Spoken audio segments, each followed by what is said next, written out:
We built it up. We did say that we're going to be talking about Telco API. Unfortunately, we have 20 minutes, and I think this is going to be one of the fastest Telco API discussions because I got so many questions.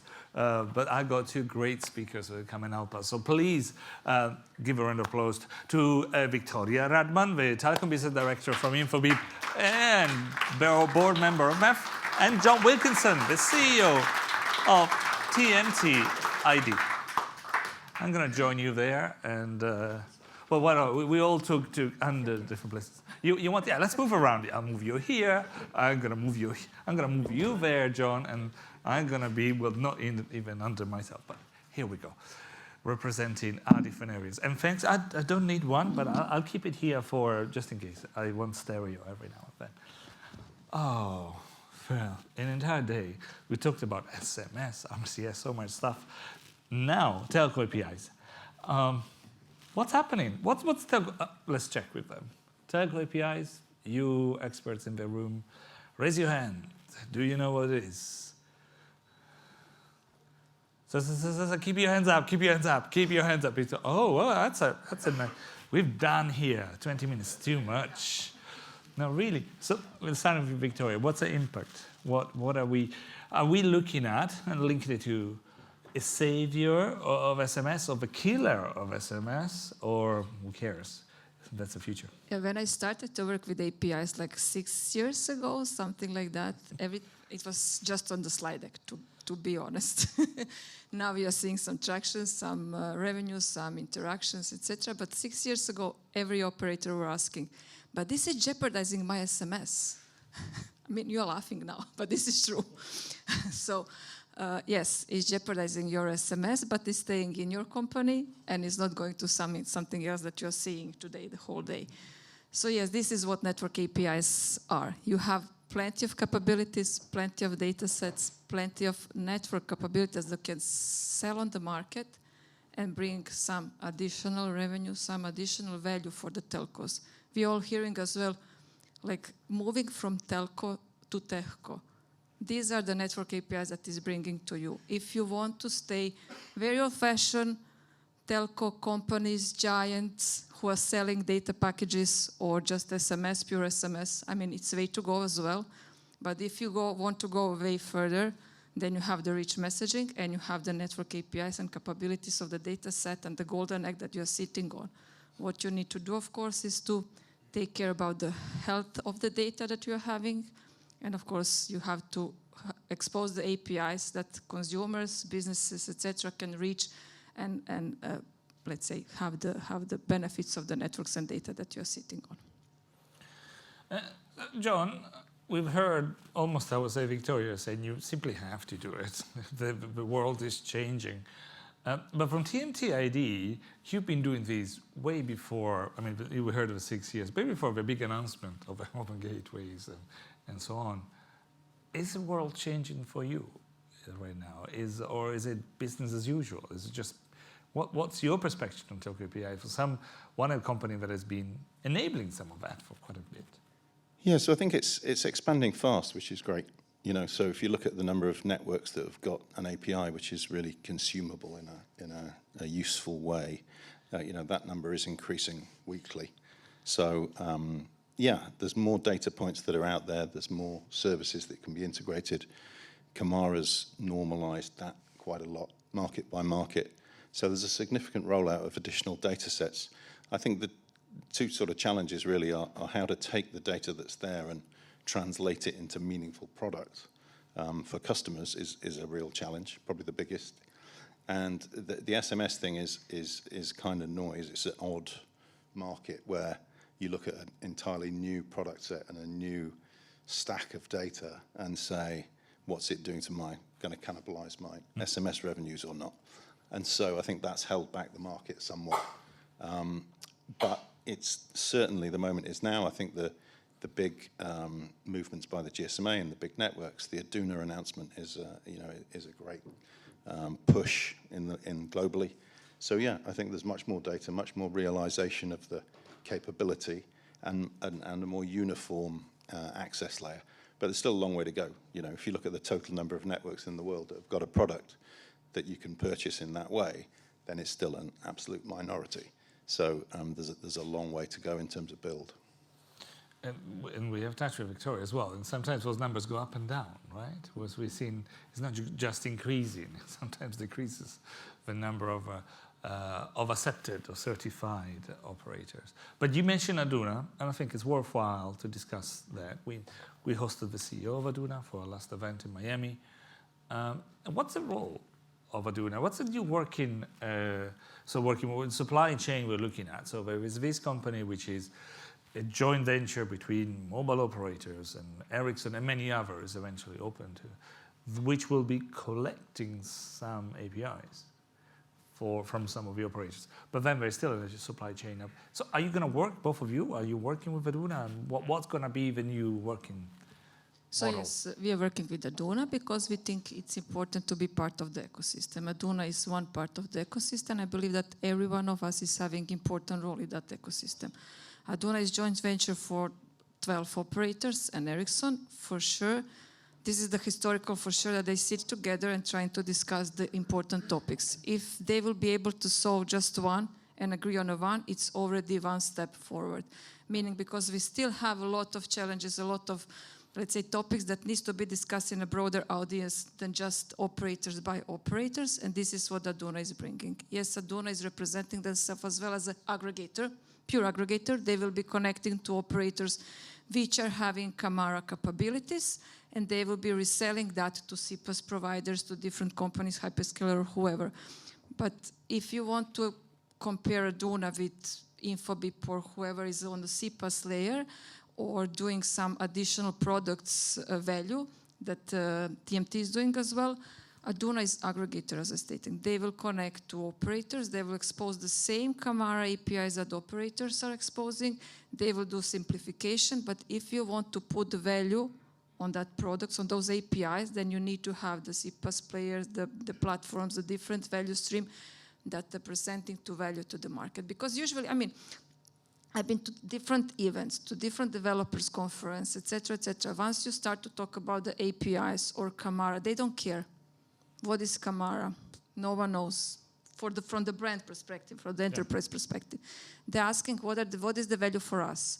How you can combine those APIs, for example, with RCS to bring the value on the back of RCS to bring additional security or something like that. How you can add me something as a number scoring with those APIs that you are taking and the signals from the network. So this is something that we are doing. Aduna, I would say they will bring some benefits. They will aggregate the APIs to some single API stored on the country level or a global level, which again we are doing as well. We are integrated directly with the operators wherever we can. As well, we are not focusing just on the Camara, because imagine you come to the market, to the event, of course, everyone wants to be part of a Camara, but you will come to the market where you will have 3 operators that are following Camara, 4th one will not. They have some old-fashioned APIs, and if you want to have the full coverage, I'm sorry, but you will need to connect to that, which is not Camara, till you bring them revenue that they're expecting, and then they will possibly change to Camara once they will see some return of the investment that they did already, I don't know, 5 years ago. So yes, they're having benefits, Aduna as such, and the joint venture of the operators. But as I stated at the beginning, all of us are having important role in this ecosystem. It's very complex. John, you must enjoy the level of exposure that these big announcements have made for your business as well. What's your view on the Bridge Alliance, the Aduna of this world that are working and collect that part of the operation and collecting exposure of the API, I should say? So I think if you think it's a good opportunity, then you should assume a lot of competition. And so it's good there's a lot of competition. Yeah. And I think Viktorija's point is the really correct one, which is they're going to focus on a specific layer of API aggregation. I think a lot of the challenge for the mobile networks and for players like us is when you look at an element that you return from an API, so something like a SIM swap or whatever, you know, how do you layer that into some context? So Viktorija talked about scoring, which is one way to do it.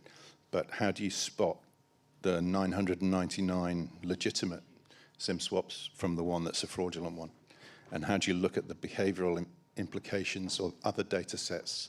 How do you use AI tools to map and learn about what fraud looks like and how to catch it. And so I think the context layer is absolutely critical. And my reading of Aduna Ericsson is essentially it's an API architecture level, and they're not going to look at different parts of the data stack. Plus, it's a complicated meeting with all those shareholders, I suspect. So hopefully there's a role for small companies as well. Let's, don't want to say talk about the bad stuff, but you say it's an exciting part, and that, hence the competition, hence the discussion. But only a few weeks ago, 2 weeks ago, we heard SK Telecom, one of the most advanced operator in the world, I would say, being, well, publicly admitting that they've been attacked and having to say to its customers, we'll have to change all your SIM just as a security. And all of a sudden I'm thinking, we are exposing information, but are we that secure with that information? Are you happy with that level of attention? Are we looking at, are we building also big good walls for the attacks that we are seeing right now? I think that all of us know and believes that attackers are always one step ahead of us. They're always yeah. Whenever we think that we put a wall which is big enough, they have a way to jump over it. So, yeah, but that shouldn't, let's say, push us back and say, yes, we have everything, or yes, we have something and we cannot find another ways to build the wall even higher. So we should try to keep step with them. Of course, it's not something that Infobip is doing and bringing the wall of whatever protection on the network side for the operators, but those APIs can help businesses to protect their own consumers, which are subscribers of the mobile network operators, because having the behavioral, the real-time points of who your consumer or subscriber is very important for protecting your own consumers, the people that your business is communicating and doing business with. So that's the purpose of these network APIs, is not to protect the network of operators, is to help businesses to protect their businesses and their consumers, people that are communicating with them. Well, we've heard how recently for T-Mobile agreed to pay millions of dollars in the case of some of the information business in SIM swap case. John, are you concerned? Do you think that these security challenges will effectively impact the operators now, which are seen as a key for Vault in that case was a Bitcoin accounts? Do you think we're doing enough for the industry to protect the authentications keys in the telco side? So surely not, but I think it is the opportunity. You know, the capability of bad actors to create fraud in ever more industrial ways is just going to get faster and faster and more clever and more capable and more dramatic. And so, you know, just the sense and the obvious nature of having a mobile phone in your pocket, which you use as an authentication device, is very powerful. I think how networks start to think about what your normal behavior looks like is probably the next big leap. You know, if as well as absolute acronym things like SIM swaps or IMEI changes or device IDs or whatever, if the network sees your behavior as normal or abnormal, that'll be an enormous trigger for payments, credit, e-commerce, you know, you name it. And so the capability the networks have got to take the data set and map it into a whole series of new processes to protect those processes and increase control for the customer, I think is really great opportunity. But it's incredibly hard because the fraud vectors are growing and moving so quickly. Yeah, but sorry, just to add, we cannot rely on a human education. So just purely cannot. Even, I don't know, a few months ago, person from Infobip who is constantly talking about fraud security, etc., every day with the products that we are having, she was working like something very hard on the meetings, and she received like a very stupid SMS message that the package that she is expecting it's on delivery, but they are missing information of her, like address, whatever. And she started really to provide those information without thinking in the second. So that's the catch with those APIs. We really need to bring the opportunity to businesses to protect the people. If you have the possibility to put more and more security measures, digitals-wise, not relying on a human education or them being like clever one and deciding to whom to provide data, to whom not, that is better for all of us. And those network APIs and different kind of solutions and the value that we are bringing there, it for sure can help. Not with everything, of course, but yes. So I hear from you the stakes are higher because the opportunities are higher. And, why would a fraudster knock on this door? Because that's where money is. We just need to build better and better defenses around it, right? But before I talk about the fraud again, and we've got a little time, let's talk about money, but the positive one. How much money is there in telco APIs? How much money? I mean, we are going to have interesting forecasts, but I'd like to see your opportunity defined by yourself. What are we talking about? John, you must be selling these on a regular basis. What are we talking about when we look at telco APIs? Who's going to get rich?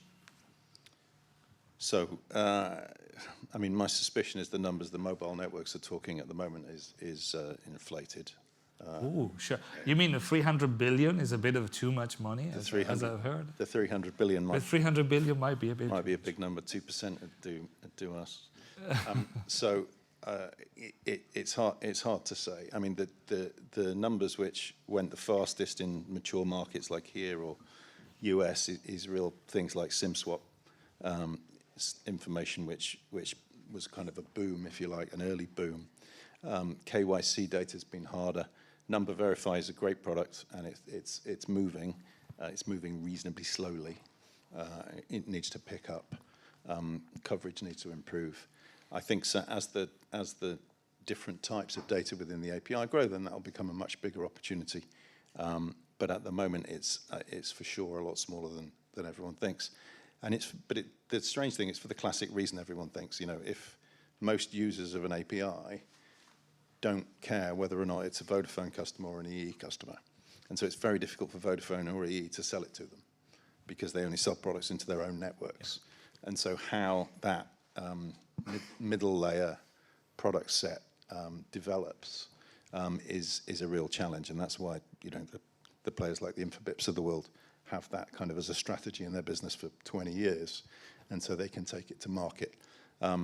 But it's still early, and I think the identity piece is a real challenge. One of the migrations that's going on at the moment from a sort of legal perspective is what's the necessity of the consent journey. Yep. And if the consent journey changes massively from, at the moment, either sometimes a fraud or a legitimate interest use case, and migrates much more to a consent, explicit consent journey, then that's going to massively reduce the number of fraud use cases that the data's useful for, and the networks will struggle to sell it even more. So it's an emerging moment and tricky. Oh, and interesting trade-off. And we as MEF would like to look at it as an observer, just to let me show some of the learnings and opportunities, challenges there. But monetizations, Infobip and Viktorijia, Infobip was mentioned by John. You're one of the lucky ones who's going to make a lot of money. We'll talk about APIs. You're not the lucky one. We're just the one that started at the right place at the right time. We put a lot of effort in order this to be monetizable. Hard work. Hard work. And we have some clients that are now using SIM swap, number verify, KYC where is available, device location is now coming. If we compare the revenue from the last year, 2023 and 2024 is doubled, so that means that it's really growing. It's still early, it's still not some huge number, but it's still, we are at least seeing the growth, and we are seeing that we can now have the case study, we can present the value, and we can come with the proper speech towards the enterprises that we are talking with, which is important. What the challenges, of course, consent collection, regulations, simplification, every use case and every brand needs to be approved with each operator separately. Every single one of them is having different steps for approvals. So onboarding process and the sales cycle is very huge, unfortunately, because of these elements. But as I stated, we are just starting with that. We are learning every day something new. We are more and more clever, and I hope with Aduna as well that they will be able to understand the markets better jointly than separately. Then they will bring some simplification, which is very much needed on the market if we want to have this successful and growing to these billions numbers that we are seeing in different projections. For for infinity and beyond. But we have finished instead of 20 minutes we have set up, and that's where officially I'll go over time because I think we probably need it. I think Susan is giving me an evil eye, but she's also. Are there questions from your side before? Would any of you like to ask anything else on Telco APIs? One question from Tim. Hi, it's Tim Ward from XConnect. One area which kind of seems to be talked about all within the APIs is the breadth of information that becomes available that kind of isn't regularly available in the last 5 years, let's say. It's bringing new types of information. And that says to me that there's a greater need for qualifying the user of the information. Are they qualified to have access to this information? Because you can't just kind of give it to anybody. And I'm interested in kind of what thoughts and what moves go into that. How do you actually validate your user as opposed to validating your supplier? Mm-hmm. Yeah, I mean, that's why this onboarding process exists. And every brand, every enterprise needs to be approved by the operators. They are the one responsible to approve the use case together with the brands that will consume those data sets. And then based on that, someone can use or cannot use the data. Then, of course, we are going, if it's a fraud protection, then we have legitimate interest that they can use those APIs and data points without consent, or they need to ask the consent from subscriber every time they are sending requests for those information, etc. It's, as I stated, it's complex. We are starting the let's say the verticals that at the moment we are focusing. It's obvious. It's banks, fintechs, because these are the ones that are again trusted. These are the ones that majority of the use cases are fraud protection. So again, there is no need for consent, which is again complicating the whole flow. These are the simplest one. Again, it's a bit sales cycles is a bit longer because with banks, you know how it's going to implement something in the processes. It's not that easy, but yeah, we are moving. It's a very important question. That's why every brand should be approved by the operators. They are engaging their data regulatory departments in the process. So, yeah, maybe in future that will be simpler because we will learn from each brand that will start how to use it and even how to then double check or put some additional checkpoints if these APIs are really used for the purpose that they were claiming they are using, etc. But yeah, let's see. It does seem very important that they're able to scale that up. True. Because it's not a function that they've really provided in the Yep, past. especially some data points. Yeah. Yep. Thank you. John, anything you'd like to add to that? No, just the point about the double consent thing is odd, right? The other way to think about it is if the credit card company's got consent to check a payment and that's where the number came from, then the customer's given the consent at that point. If the model moves to the mobile network needing explicit consent as well, then that will really slow everything down. And so, yeah, how the consent journey changes is going to be really critical. And of course, the mobile networks have got to get more smooth and efficient at it. But it's a lot better than it was. It's reasonably fluid. We maybe spend a week waiting for a usual approval, which is not too bad. And Great. considering, sorry, just we are usually today not really sharing the raw data. It's yes, no percentage, the way of value that are on the market from the operators. Great. The time for these is probably ended up. But again, more discussion tomorrow. So we'll have, if you're interested, come register again for tomorrow's event and we'll talk about much more about Telco APIs. But please help me to thank Viktorijia and John for sharing information.